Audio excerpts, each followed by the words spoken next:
Halo teman-teman, kali ini kami dari kelompok 4 mata kuliah proses rekayasa hasil pertanian kelas Indralaya yang beranggotakan Melita Niken Pancarani, Angela Evangelista Manurung, Cik Rahma Zahira, Aziza Mediana, Dina Apriani, Monica Dufrediza, Zimi Putra Adriansah, Faska Jihad Hendri, Firda Salsa Apriani, dan Regina Violeta Borutarigan akan membahas mengenai kandungan gizi organoleptik dan umur simpan biskuit dengan substitusi tepung komposit, daun kelor, rumput laut, dan pisang.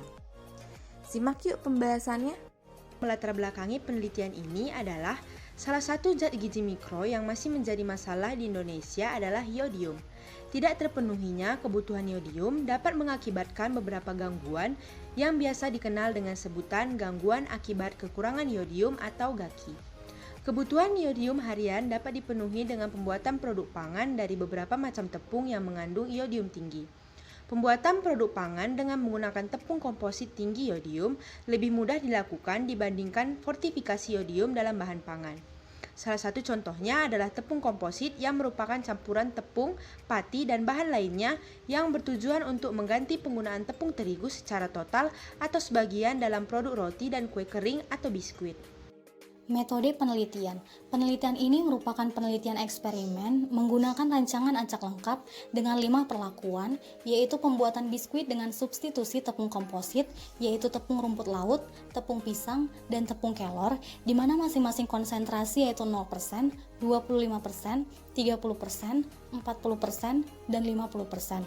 Untuk tahapan pembuatan biskuit yaitu tepung gula dan telur dan mentega dilakukan pengocokan dengan mixer selama 15 menit. Kemudian dilakukan pencampuran dengan tepung komposit yaitu tepung pisang, rumput laut dan kelor, tepung maizena, terigu, susu, skim, garam, dan baking powder. Kemudian dilakukan pengadonan bahan dan dilakukan pencetakan. Tahapan selanjutnya yaitu dilakukan pemanggangan dengan oven pada suhu 160 derajat Celcius selama 20 menit. Hasil yang didapat bisa dilihat pada tabel berikut. Pada tabel 1 yaitu penentuan kandungan besi, natrium, kalori, zinc, kalsium, dan fosfor biskuit setiap 100 gram. Nah, dilihat dari tabel, kadar selenium itu tidak terdeteksi, kemungkinan disebabkan kadarnya yang terlalu kecil. Kemudian untuk kandungan besi semakin meningkat seiring dengan semakin tingginya persentase tepung komposit. Selanjutnya, tabel 2 yaitu tabel penentuan kandungan vitamin A, vitamin C, kalium, kolesterol, dan iodium biskuit setiap 100 gram. Nah, dilihat dari tabel, kandungan vitamin A tertinggi pada biskuit dengan substitusi tepung komposit 50%. Begitu juga dengan kandungan vitamin C, kalium, dan kolesterol juga didapatkan tertinggi itu pada substitusi tepung komposit 50%. Tabel ketiga yaitu tabel penentuan kadar proksimat dan gula total biskuit setiap 100 gram. Kadar air biskuit menurut Badan Standarisasi Nasional adalah tidak lebih dari 5%. Pada biskuit kontrol, kadar air masih melebihi batas yang ditetapkan. Sedangkan pada biskuit dengan substitusi tepung komposit sudah memenuhi standar yang ditetapkan. Kadar air merupakan bagian paling kritis pada produk biskuit. Baik, selanjutnya yaitu tabel 4 mengenai kadar air biskuit pada berbagai RH garam. Pada tabel ini bisa kita lihat data kadar air kesetimbangan biskuit pada masing-masing RH garam. Selama penyimpanan terjadi proses kenaikan atau penurunan bobot. Proses tersebut merupakan proses adsorpsi ataupun desorpsi yang bergantung pada kadar air biskuit dan kelembaban relatif pada lingkungan. Terjadinya kesetimbangan ditandai dengan tercapainya bobot yang konstan dari produk biskuit.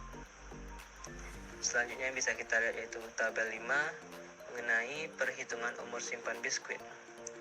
Di sini bisa kita lihat penentuan umur simpan biskuit dilakukan dengan metode pendekatan kadar air kritis, di mana umur simpan dinyatakan dengan bulan dengan asumsi 1 bulan sama dengan 30 hari. Perhitungan umur simpan dilakukan dengan memasukkan beberapa parameter ke dalam persamaan sehingga diketahui umur simpan biskuit pada kemasan PET dan VMPET. Selanjutnya bisa kita lihat gambar 2 yaitu mengenai diagram hasil uji organoleptik, di mana di sini bisa kita lihat pada biskuit kontrol atau tanpa substitusi tepung komposit, untuk parameter warna, rasa, tekstur, dan overall mempunyai skor tertinggi. Sedangkan untuk biskuit dengan substitusi tepung komposit 25%, untuk keempat parameter paling disukai oleh panelis dibandingkan biskuit dengan substitusi tepung komposit 30%, 40%, dan 50%. Biskuit dengan substitusi tepung komposit 50% menjadi biskuit yang paling tidak disukai. Hal ini dikarenakan muncul aftertaste pahit, warna pun juga menjadi hijau pucat. Setelah kita melihat hasil penelitian dari pembuatan biskuit dengan berbagai tepung komposit, selanjutnya kita masuk ke dalam bagian pembahasan. Pertama, kandungan vitamin A di dalam biskuit meningkat seiring dengan penambahan jumlah tepung komposit yang digunakan, di mana kandungan vitamin A pada tepung pisang jumlahnya paling tinggi di antara tepung komposit yang lainnya. Kedua, produk biskuit dengan semua formula memiliki kandungan vitamin C yang lebih rendah dibandingkan kandungan vitamin C pada tepung penyusunnya. Penurunan kandungan vitamin C pada produk biskuit ini bisa disebabkan karena sifat vitamin C yang mudah rusak apabila terkena panas, dan juga pengaruh dari penggunaan tepung kelor yang terlalu sedikit. Ketiga, produk biskuit memiliki kandungan iodium yang lebih rendah dibandingkan tepung penyusunnya. Namun, semakin banyak tepung komposit yang digunakan dan ditambahkan, maka kandungan iodium juga akan semakin tinggi, dikarenakan penggunaan dari tepung rumput laut yang ditambahkan semakin banyak. Keempat, tepung komposit yang digunakan memberikan kontribusi kandungan mineral biskuit sehingga terjadi peningkatan kadar abu biskuit seiring bertambahnya persentase penggunaan tepung komposit. Kelima, penurunan kadar protein dibandingkan biskuit kontrol menunjukkan bahwa protein tepung terigu masih lebih tinggi dibandingkan protein dari tepung komposit. Keenam, semakin banyak penggunaan tepung komposit, kesukaan terhadap parameter organoleptik biskuit semakin menurun. Dikarenakan komponen tepung kelor menyebabkan warna biskuit menjadi pucat kehijauan, aroma biskuit menjadi langu, serta muncul aftertaste pahit. Ketujuh, lama umur simpan produk dipengaruhi oleh kadar air produk dan jenis kemasan produk yang digunakan. Semakin besar nilai permeabilitas kemasan, semakin singkat umur simpannya. Nah, pada produk biskuit dengan substitusi tepung komposit, yaitu daun kelor, rumput laut, dan pisang, memiliki kadar air yang tinggi. Kedelapan, diketahui bahwa umur simpan biskuit yang dibuat lebih pendek dibandingkan salah satu produk biskuit komersial yang mencapai umur simpan selama 18 bulan.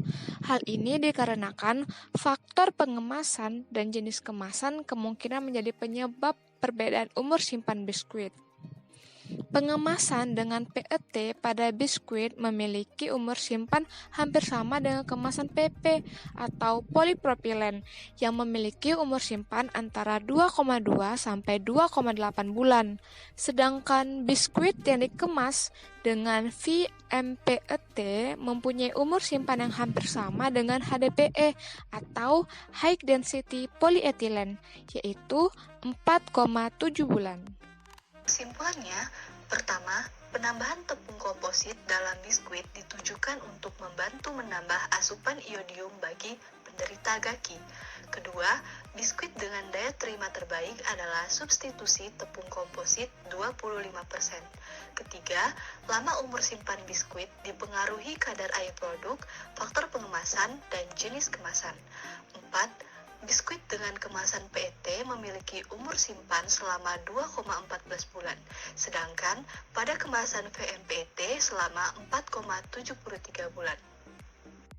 Berikut daftar pustaka yang kami gunakan dalam makalah dan PPT kami kali ini. Sekian pemaparan dari kami, mohon maaf bila ada kesalahan kata. Kami ucapkan sampai jumpa dan terima kasih.